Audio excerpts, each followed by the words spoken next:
Welcome to the Deep Dive. Today, we're plunging into a stack of your sources on adaptation to a globalizing world. Mm. Our mission to unearth the profound insights on what it truly means to be a global citizen, how we can genuinely bridge cultural divides, and even how our fundamental well-being is shaped by the communities around us. Yeah. The central question we're grappling with is this. In an era of, well, unprecedented interconnectedness, can individual, seemingly small actions truly scale up to solve our biggest global challenges? It's a compelling look, yeah. Not just at individual responsibility, but, how collective action, often starting locally, can ripple out with truly global impact. Right. We'll be navigating the evolving landscapes of global and digital citizenship and how these roles demand a new level of awareness and engagement. We're going to pull out the lesser-known truths and maybe surprising facts from these materials, helping you connect the dots on how we can all contribute to a more understanding, resilient, and sustainable world. Sounds good. Okay, let's kick off by refining our understanding of global citizenship. Our sources don't just define it. They really expand on its active dimensions. hmm What did you find most compelling about this reframing? Well, what's immediately clear is that global citizenship isn't merely about possessing a passport or, knowing about other countries. Right. The sources push past that. Mm. They define it as an active sensitivity to major global problems, whether that's widespread hunger, lack of clean water, or pervasive environmental pollution, and, crucially, shouldering the responsibility to contribute to their solutions. Responsibility. It's a call to action, really. So it's about shifting from, passive awareness to active participation. The sources paint a pretty stark picture, don't they? They do. Millions lacking access to clean water, children suffering from malnutrition, or air too polluted to breathe. This isn't confined to distant lands. It's a shared human vulnerability. Precisely. And this is where the sources get granular, showing how this responsibility translates into daily life. It's not always about grand gestures. It's about conserving water and energy, reducing food waste, active recycling, and even the, often overlooked power of raising awareness among your own peers. Mm-hmm. The argument here is that these collective microactions are the bedrock of global solutions.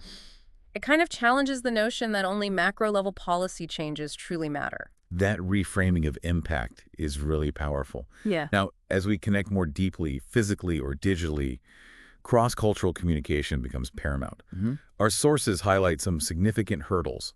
What are the maybe less obvious challenges in navigating a multicultural world? Right. It's not just the obvious language barriers. The sources delve into subtle misunderstandings. Yeah. Where a common gesture or phrase in one culture might be deeply disrespectful in another. Oh, interesting. And it's the friction from differing social habits and ingrained norms that can lead to genuine disagreements, often unknowingly. What I found particularly striking in the sources was their approach to solutions. It wasn't about avoiding these differences, but about strategically leveraging them. The example of school friends from different countries actively discussing their cultural nuances and asking for clarification when something doesn't quite land, that's key, isn't it? It is. It frames clarification as an empowering tool, not, a sign of weakness. Exactly. When we connect this to the broader societal benefits, this active understanding is foundational for any thriving multicultural society. Right. The sources illuminate the profound advantages. The fresh perspectives gained, the rich tapestry of new foods, languages, traditions, the sheer enrichment of society, and, the undeniable increase in tolerance. But the sources also acknowledge the flip side, right? The potential for friction, for prejudice, for those communication breakdowns. Yeah. So how do we actively overcome these beyond just being open-minded? Well, the sources emphasize a proactive stance, a genuine effort to understand, coupled with an unwavering display of respect. Yeah. They illustrate this with the experience of living in a multicultural country like Australia, where daily interactions kind of necessitate this approach. Mm-hmm. And this leads us to globalization's impact on this dynamic. On one hand, it clearly facilitates communication, allowing people to learn about other cultures online, which can significantly reduce prejudice. And it certainly does make the world feel smaller.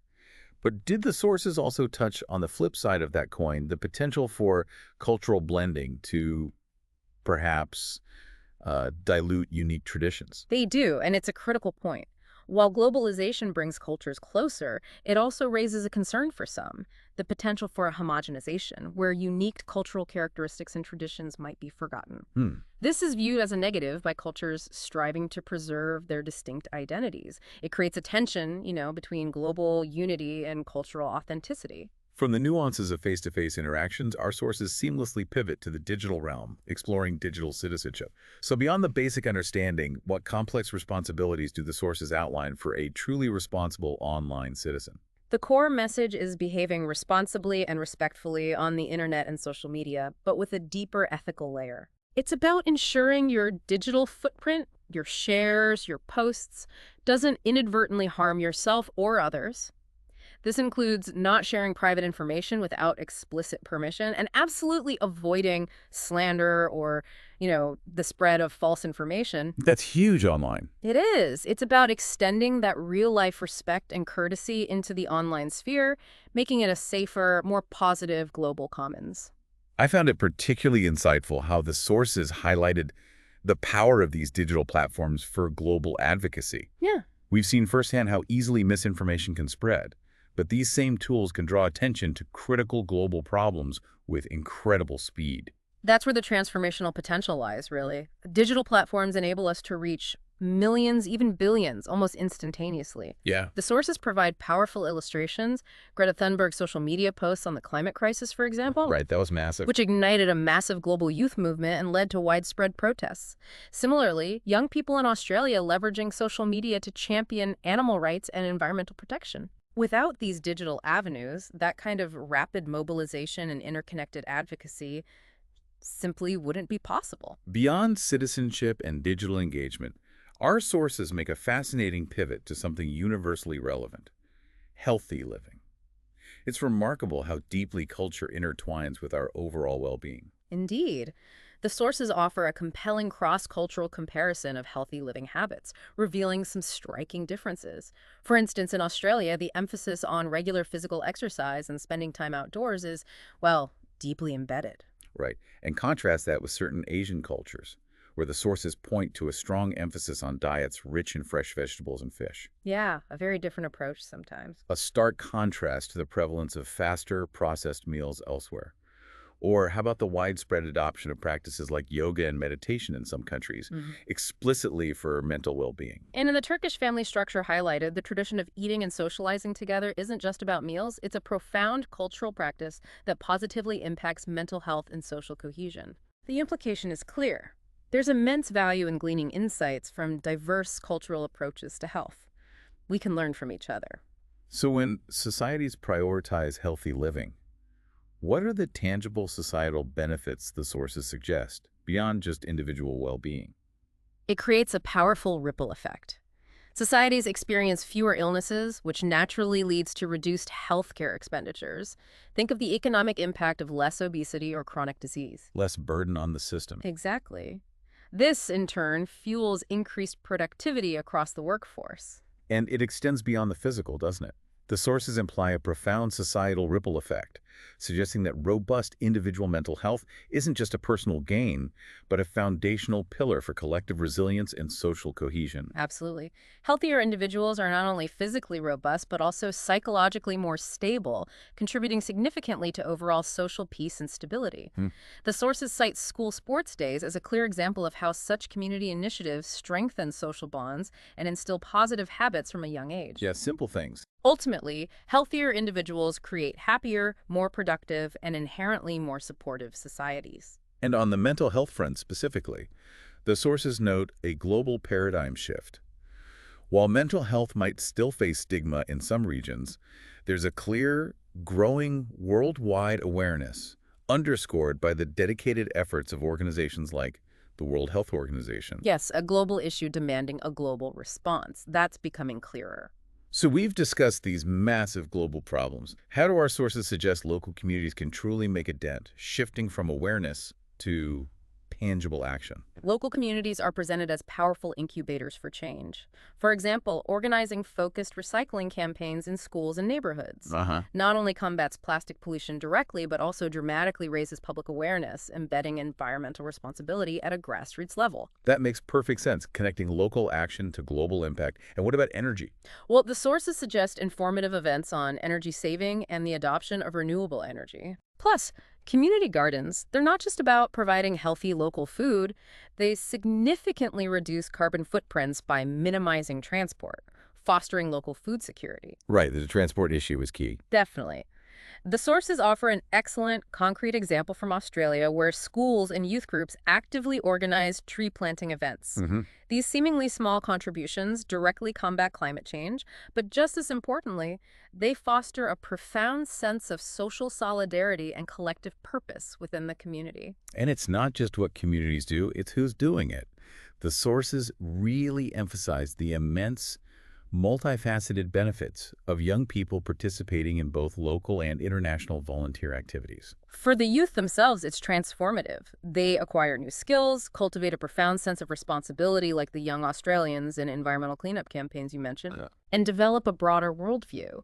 For society, it's equally beneficial. It strengthens social solidarity, cultivates cross-cultural communication skills, and naturally broadens global perspectives, shaping youth into more conscious and engaged citizens. And that engagement can be contagious. Exactly. This active participation can even inspire a positive cascade, encouraging other young people to initiate their own projects. So bringing it all together and returning to our core question, how effective can this deeper understanding of global citizenship truly be in addressing the world's most pressing problems? It's incredibly effective because it cultivates a pervasive sense of responsibility that transcends national borders, embracing the entire world.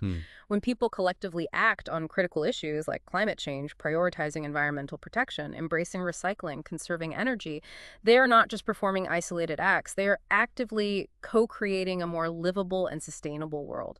And beyond the environmental sphere, the sources argue that global citizenship fundamentally boosts cross-cultural understanding, which in turn can significantly reduce international conflicts and tensions. It really fortifies international solidarity and cooperation. If we connect this to the bigger picture, the sources present a compelling vision. If the youth of today deeply internalize and act upon global citizenship awareness, the world of tomorrow becomes inherently fairer and more sustainable. Right. It's an understanding that permeates every aspect we've explored today, from our online conduct to our self-care, and from our immediate neighborhood interactions to our engagement with distant global communities. It ties it all together. We've truly taken a deep dive into adapting to a globalizing world, moving beyond basic definitions to explore the profound implications of individual responsibility and environmental protection, the nuances of genuine cultural communication, and the undeniable power of digital platforms. You now have a robust, nuanced framework for understanding just how intricately interconnected our world truly is. We've seen how global citizenship isn't some abstract concept, but a lived practice, with practical and often surprising implications in our daily choices, our online interactions, and our grassroots community projects. It's about recognizing that every one of our local actions, however small they seem, sends ripples across the globe. So what does this all mean for you as you navigate your own experiences, whether at home, engaging with your local community, or connecting with the wider world? Consider this. How might you personally leverage the strategic insights of digital citizenship, or perhaps integrate the wisdom of diverse health practices to further contribute to a more understanding, resilient, and sustainable global community?